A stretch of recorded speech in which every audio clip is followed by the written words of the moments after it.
बहुत ढोल पीटे गए, बड़ा गौरव भी किया गया और वो गलत भी नहीं था। लेकिन एक बात हम भूल गए, भाषण तो कह करते थे हम कि भारत में पंचायती राज व्यवस्था लागू की गई है, लेकिन देशवासियों को पता होना चाहिए कि ये इतनी अच्छी व्यवस्था होने के बावजूद भी मेरे जम्मू कश्मीर के लोग उससे वंचित थे, यहां नहीं था। दिल्ली में आपने मुझे सेवा करने का मौका दिया और पंचायती राज व्यवस्था जम्मू कश्मीर की धरती पर लागू हो गई। अकेले जम्मू कश्मीर के गांवों में 30,000 से ज्यादा जनप्रतिनिधि चुन करके आए हैं और वो आज यहां का कारोबार चला रहे हैं। यही तो लोकतंत्र की ताकत होती है। पहली बार त्रिस्तरीय पंचायती राज व्यवस्था, ग्राम पंचायत, पंचायत समिति और डीडीसी के चुनाव यहां शांतिपूर्ण तरीके से संपन्न हुए और गांव के लोग गांव का भविष्य तय कर रहे हैं। साथियों, बात डेमोक्रेसी की हो या संकल्प डेवलपमेंट का हो, आज जम्मू कश्मीर पूरे देश के लिए एक नया उदाहरण प्रस्तुत कर रहा है। बीते 2-3 सालों में जम्मू कश्मीर में विकास के नए आयाम बने हैं। केंद्र के लगभग 250 कानून जो जम्मू के नागरिकों को अधिकार देते थे, वो लागू नहीं किए जाते थे। हमने जम्मू कश्मीर के हर नागरिक को एम्पावर करने के लिए उन कानूनों को लागू कर दिया और आपको ताकतवर बनाने का काम कर दिया। जिनका सबसे अधिक लाभ यहां की बहनों को हुआ, यहां की बेटियों को हुआ, यहां के गरीब को, यहां के दलित को, यहां के पीड़ित को, यहां के वंचित को हुआ है। आज मुझे गर्व हो रहा है कि आजादी के 75 साल के बाद जम्मू कश्मीर के मेरे वाल्मीकि समाज के भाई बहन हिंदुस्तान के नागरिकों की बराबरी में आने का कानूनी हक प्राप्त कर सके हैं। दशक से जो बेड़ियां वाल्मीकि समाज के पांव में डाल दी गई थी, उनसे अब वो मुक्त हो चुका है। आजादी के 7 दशक के बाद उसको आजादी मिली है। आज हर समाज के बेटे बेटियां अपने सपनों को पूरा कर पा रहे हैं।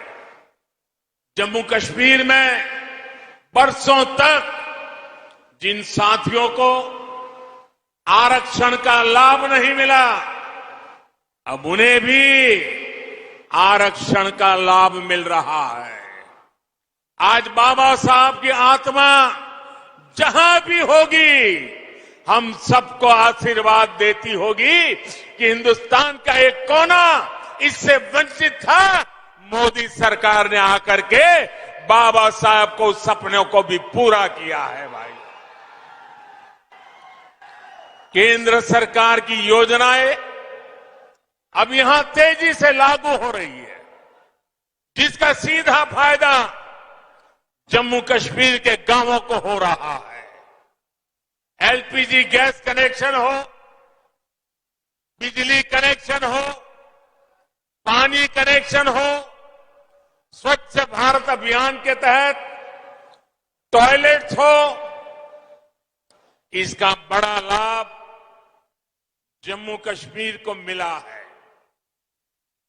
साथियों, आजादी के अमृतकाल यानी आने वाले 25 साल में नया जम्मू कश्मीर विकास की नई गाथा लिखेगा।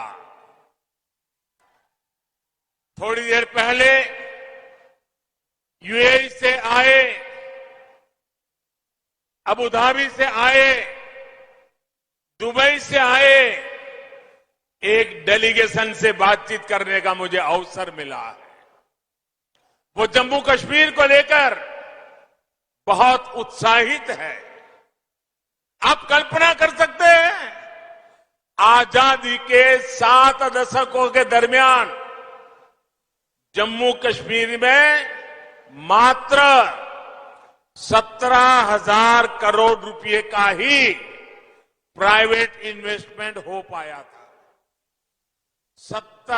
7 दशक में 17,000 और पिछले 2 साल के भीतर भीतर ये आंकड़ा 38,000 करोड़ रुपए पहुंचा है। दोस्तों, 38,000 करोड़ रुपए यहां इन्वेस्टमेंट के लिए प्राइवेट कंपनी आ रही है। साथियों, आज केंद्र से भेजी पाई भी यहां ईमानदारी से लग रही है और इन्वेस्टर भी खुले मन से पैसा लगाने आ रहे हैं। अभी मुझे हमारे मनोज सिन्हा जी बता रहे थे कि 3 साल पहले यहां के जिलों के हाथ में पूरे राज्य में 5,000 करोड़ रुपया ही उनके नसीब होता था और उसमें लेह लद्दाख सब आ जाता था। उन्होंने कहा, छोटा सा राज्य है, आबादी कम है, लेकिन पिछले 2 साल में जो गति आई है, इस बार बजट में जिलों के पास 22,000 करोड़ रुपए सीधे सीधे पंचायतों के पास विकास के लिए दिए जा रहे हैं। इतने छोटे राज्य में ग्रास रूट लेवल की डेमोक्रेटिक सिस्टम के द्वारा विकास के काम के लिए कहां 5,000 करोड़ और कहां 22,000 करोड़ रुपए ये काम हुआ है। भाइयों, आज मुझे खुशी है, रतले पावर प्रोजेक्ट और क्वार पावर प्रोजेक्ट जब बनकर तैयार होंगे तो जम्मू कश्मीर को पर्याप्त बिजली तो मिलेगी ही। जम्मू कश्मीर के लिए बिजली एक कमाई का बहुत बड़ा नया क्षेत्र खुलने वाला है, जो जम्मू कश्मीर को नई आर्थिक ऊंचाइयों की ओर ले जाएगा। अब देखिए, कभी दिल्ली से एक सरकारी फाइल चलती थी, जरा मेरी बात समझना, दिल्ली से एक सरकारी फाइल चलती थी तो जम्मू कश्मीर पहुंचते पहुंचते 2-3 हफ्ते लग जाते थे। मुझे खुशी है कि आज 500 किलोवाट का सोलर पावर प्लांट सिर्फ 3 हफ्ते के भीतर यहां लागू हो जाता है, बिजली पैदा करना शुरू करता है। पल्ली गांव के सभी घरों में अब सोलर बिजली पहुंच रही है। ये ग्राम ऊर्जा स्वराज का भी बहुत बड़ा उदाहरण बना है। काम के तौर तरीकों में यही बदलाव जम्मू कश्मीर को नई ऊंचाइयों पर ले जाएगा। साथियों, मैं जम्मू कश्मीर के नौजवानों को कहना चाहता हूं, साथियों, मेरे शब्दों में भरोसा कीजिए। घाटी के नौजवान आपके माता पिता को, आपके दादा दादी को, आपके नाना नानी को जिन मुसीबतों से जिंदगी जीनी पड़ी, मेरे नौजवान, आपको कभी भी ऐसी मुसीबतों से जिंदगी जीनी नहीं पड़ेगी। ये मैं करके दिखाऊंगा, ये मैं आपको विश्वास दिलाने आया हूं।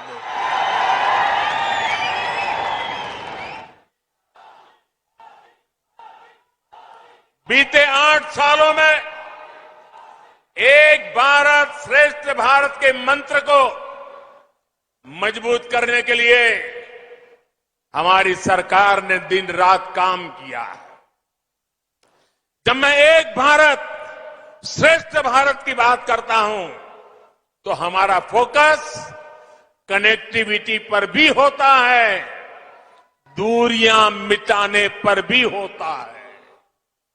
दूरियां चाहे दिलों की हो, भाषा व्यवहार की हो या फिर संसाधनों की, इनको दूर करना आज हमारी बहुत बड़ी प्राथमिकता है। जैसे हमारे डोगरों के बारे में लोक संगीत में कहते हैं, मिठड़ी मिठड़ी ये डोंगरे दी बोली,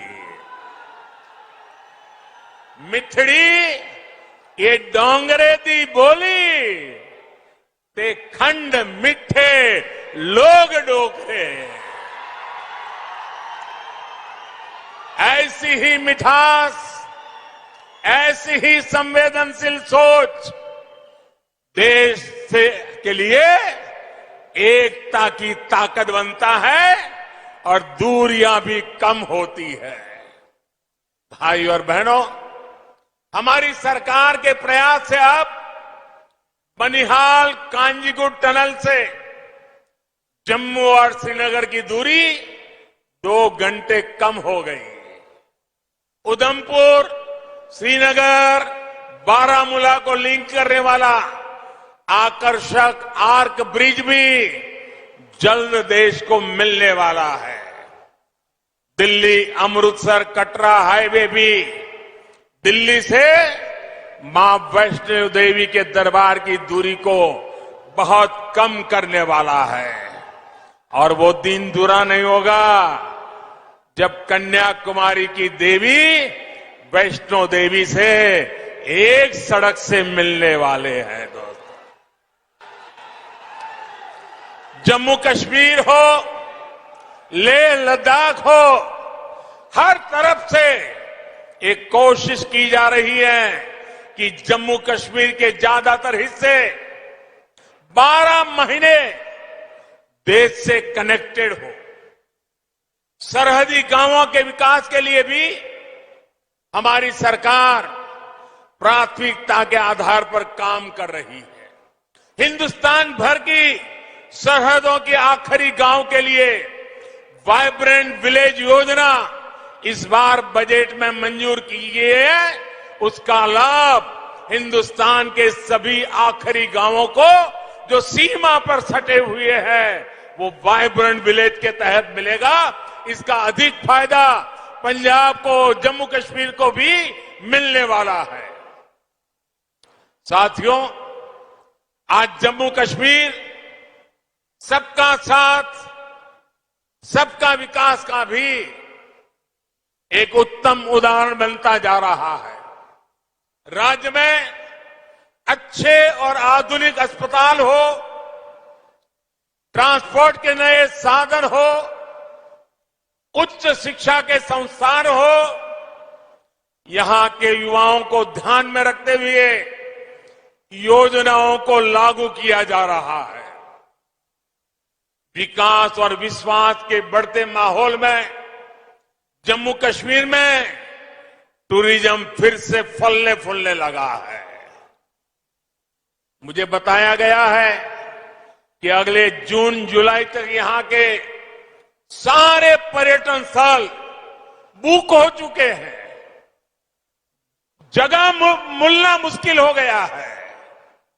पिछले कई वर्षों में जितने पर्यटक यहां पर नहीं आए, उतने कुछ ही महीनों में यहां आ रहे हैं। साथियों, आजादी का यह अमृत काल भारत का स्वर्णिम काल होने वाला है। ये संकल्प सबका प्रयास से सिद्ध होने वाला है। इसमें लोकतंत्र की सबसे जमीनी इकाई ग्राम पंचायत की आप सभी साथियों की भूमिका बहुत अहम है। पंचायतों की इसी भूमिका को समझते हुए आजादी के अमृत महोत्सव पर अमृत सरोवर अभियान की शुरुआत हुई है। आने वाले एक साल में अगले वर्ष 15 अगस्त तक हमें हर जिले में कम से कम 75 अमृत सरोवर तैयार करने हैं। हर जिले में 75 अमृत सरोवर। हमें ये भी प्रयास करना है कि इन सरोवरों के आसपास नीम, पीपल, बरगद आदि के पौधे उस इलाके के शहीदों के नाम पर लगाएं। और कोशिश ये भी करनी है कि जब ये अमृत सरोवर का आरंभ करते हो, शिलान्यास करते हो, तो उस शिलान्यास भी किसी न किसी शहीद के परिवार के हाथों से, किसी स्वातंत्र सेनानी के परिवार के हाथों से कराएं और आजादी के लिए ये अमृत सरोवर के अभियान को हम एक गौरवपूर्ण पृष्ठ के रूप में जोड़े। भाइयों और बहनों, बीते सालों में पंचायतों को अधिक अधिकार, अधिक पारदर्शिता और टेक्नोलॉजी से जोड़ने के लिए निरंतर प्रयास किए जा रहे हैं। ई ग्राम स्वराज अभियान से पंचायत से जुड़ी प्लानिंग से लेकर पेमेंट तक की व्यवस्था को जोड़ा जा रहा है। गांव का सामान्य लाभार्थी अब अपने मोबाइल फोन पर ये जान सकता है कि पंचायत में कौन सा काम हो रहा है, उसका स्टेटस क्या है, कितना बजट खर्च हो पा रहा है। पंचायत को जो फंड मिल रहे हैं उनके ऑडिट की ऑनलाइन व्यवस्था की गई है। सिटीजन्स चार्टर कैंपेन के जरिए राज्यों और ग्राम पंचायतों को प्रोत्साहित किया जा रहा है कि वो जन्म प्रमाण पत्र, शादी के सर्टिफिकेट, प्रॉपर्टी से जुड़े अनेक विषयों को ग्राम पंचायत के स्तर पर ही हल कर सके। स्वामित्व योजना से ग्राम पंचायतों के लिए प्रॉपर्टी टैक्स की असेसमेंट आसान हो गई है, जिसका लाभ कई ग्राम पंचायतों को हो रहा है। कुछ दिन पहले ही पंचायतों में ट्रेनिंग के लिए आधुनिक टेक्नोलॉजी के उपयोग से जुड़ी नई नीति को भी स्वीकृति दी गई है। इसी महीने 11 से 17 अप्रैल तक पंचायतों के नवनिर्माण के संकल्प के साथ आइकॉनिक वीक का आयोजन भी किया गया, ताकि गांव गांव तक मूलभूत सुविधाओं को पहचान का काम हो सके। सरकार का संकल्प ये है कि गांवों में हर व्यक्ति, हर परिवार के लिए शिक्षा, स्वास्थ्य जैसे हर पहलू का विकास सुनिश्चित हो। सरकार की कोशिश यही है कि गांव के विकास से जुड़े हर प्रोजेक्ट को प्लान करने, उसके अमल में पंचायत की भूमिका ज्यादा हो। इससे राष्ट्रीय संकल्पों की सिद्धि में पंचायत अहम कड़ी बनकर उभरेगी। साथियों, पंचायतों को ज्यादा अधिकार देने का लक्ष्य पंचायतों को सही मायने में सशक्तिकरण का सेंटर बनाने का है। पंचायतों की बढ़ती हुई शक्ति, पंचायतों को मिलने वाली राशि गांव के विकास को नई ऊर्जा दे, इसका भी ध्यान रखा जा रहा है।